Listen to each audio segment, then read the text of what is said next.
ඉතින් අදටත් ඉන්දියාවේ මිනිස්සු ඉන්දියාව රාවණ රජතුමාව දුෂේරාව තියලා ගිනිබත් කරනවා.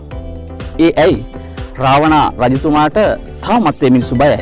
ඒ නිසා තමයි රාවණ රජතුමා අදටත් ඔවුන් ගිනිබත් කරන්නේ. උන්ගේ දුෂේරා උත්සවයේ තියලා දුෂේරා පූජාව තියලා ඔවුන් රාවණව ගිනිබත් කරනවා.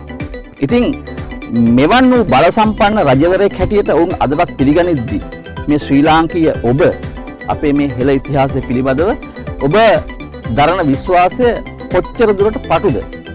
ඔබ තාමත් හිතාගෙන ඉන්නේ ඉන්දියාවෙන් පිටුහල් කරපු ඉන්දුආවේ හිස මුඩු ගාලා ඉන්දියාවටත් එපා වෙලා ඉන්දියාවෙන් පිටුහල් කරපු විජය රජතුමා නැත්නම් විජය කුමාරයා කියලා කියාගන්න. එහෙම නැත්නම් මේ එක්තරා මංකොල්ලකරුවන් පිරිසකගේ නායකයෙක් හැටියට හිටපු විජයගෙන් පැවතෙන පුද්ගලයෙක් කියලාද?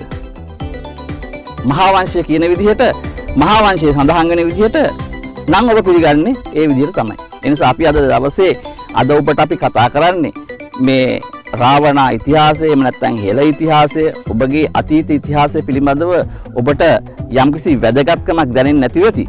ඒ නිසා තමයි මේ සිංහලයා නැත්නම් මේ හෙළයා පිළිබඳව අභිමානය ඔබට දැනෙන්නේ නැත්තේ. විශේෂයෙන්ම මේ රාවණ ඉතිහාසය එහෙම නැත්නම් අපි මේ අද කතා කරන මේඝනාද ඊවරජ මේඝනාද ඒ වගේ අපේ හෙළ සංස්කෘතිය හෙළ ඉතිහාසයේ අපේ නායකවරු රජවරු පිළිබඳව අපි ඉගෙන ගන්නට ඕනේ.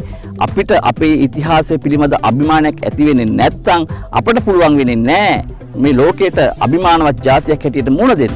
ඒ නිසායි අපි ඉතිහාසය ඉගෙන ගත්තේ. අපට අතීතයේ මොකටද ඛණ්ඩද කියලා සමහරව අහනවා. හැබැයි අතීතේ ඛණ්ඩ නෙමෙයි. අතීතය අවශ්‍ය වෙන්නේ අපේ අභිමානයේ පෞරුෂය ගොඩනගා ගන්න. ඒ නිසායි අපි මේ තොරතුරු දැනගන්න ඕනේ.